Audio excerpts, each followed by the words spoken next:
Aujourd'hui, Projet Écolo vous propose de découvrir 10 plantes qui résistent super bien au soleil et à l'ombre. Allez, c'est parti!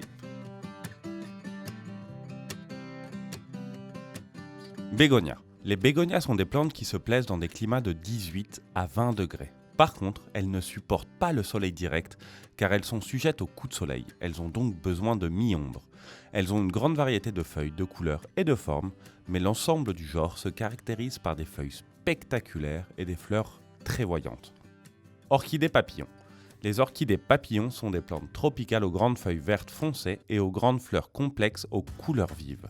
Elles sont originaires de régions tropicales où la canopée des arbres filtre la lumière, de sorte que lorsqu'on les cultive à la maison, il faut leur donner un environnement semi-ombragé similaire. Cette condition est mise à profit car cela vous permettra d'obtenir des fleurs spectaculaires à l'intérieur de chez vous. Calathea. Elles se caractérisent par des feuilles très voyantes aux motifs blanc, violet ou rose. Elles dépendent d'une température chaude supérieure à 18 degrés et ont besoin d'une lumière faible à moyenne, mais jamais d'une lumière directe qui brûlerait ces feuilles fragiles et délicates. Fougères. Les fougères font partie des plantes les plus anciennes et leur existence remonte à 300 millions d'années. Elles sont très résistantes et peuvent pousser dans des endroits où les plantes à fleurs ne survivraient pas, à condition qu'il y ait de la mi-ombre et de l'humidité. Pour l'intérieur, par exemple, les fougères culantrillo ou les fougères mâles sont couramment utilisées. Lierre. Le lierre est utilisé depuis l'époque victorienne comme plante d'ombre et de soleil pour la décoration intérieure, car il est moins cher que les plantes à fleurs, mais qu'il a quand même une forte valeur esthétique. C'est une plante grimpante qui peut être utilisée comme couvre-sol pour redonner vie à des troncs morts, ou comme draperie d'intérieur ou d'extérieur sur des murs et des colonnes qui ne reçoivent pas le soleil toute la journée. Mais avant de poursuivre, on va vous mettre à l'épreuve.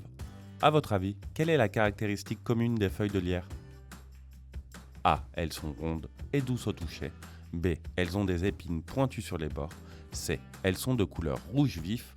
D. Elles ont une forme de cœur et peuvent varier en couleur. On vous laisse jusqu'à la fin de la vidéo pour trouver la bonne réponse.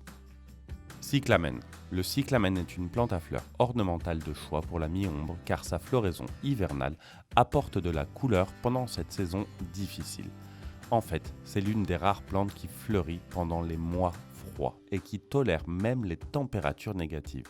Elle produit des fleurs roses, rouges et blanches sur des feuilles arrondies qui se distinguent également par leur couleur verte ancrée de blanc. Broméliaceae. Voici un autre groupe de plantes tropicales, originaires des Amériques, avec des grandes feuilles brillantes et des fleurs exotiques de grande taille aux couleurs vives et aux formes éclatantes. Entre les feuilles, elles stockent de l'eau pour maintenir un bon niveau d'humidité. Elles sont épiphytes, c'est-à-dire qu'elles vivent sur les arbres et dépendent donc de l'ombre qu'ils fournissent. Pour en avoir à la maison, il faut qu'elles aient accès à de la lumière indirecte.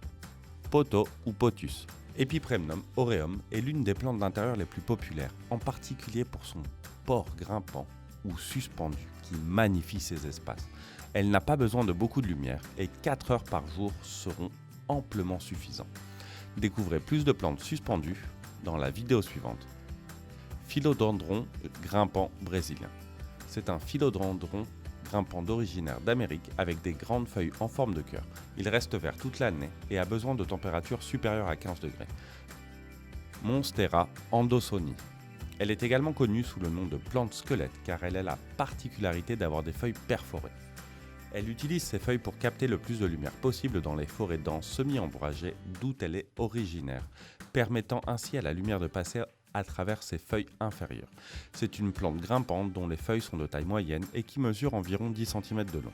Et pour en revenir à la petite question qu'on vous a posée, vous avez trouvé la bonne réponse ? La bonne réponse est D. Les feuilles du lierre sont souvent en forme de cœur et leur couleur peut varier du vert foncé au vert clair, voire au rouge pour certaines variétés.